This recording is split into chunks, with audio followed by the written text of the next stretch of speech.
हाय, झालं का जेवण बनवून सगळ्यांचं?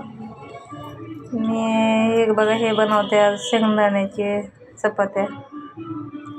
शेंगदाणे भाजून घेऊन बारीक केला मी मिक्सरला.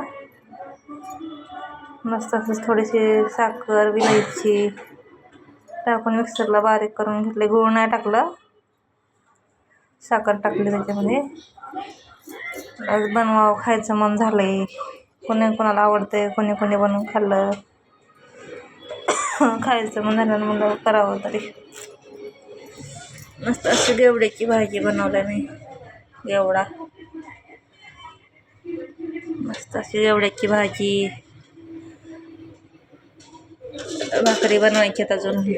भाकरी नाही केली आता. हे करेन, हे मग नंतर भाकरी बनवून शेंगदाण्याच्या करीन पोळ्या पहिला, नंतर भाकरी करीन. झालं आपलं जेवण बनवून. कसं वाटलं ते सांगा. भाजी कशी वाटली? कोणाला आवडते गेवडा खायला? वाफ निघते. चला भाकरी करायची मला अजून.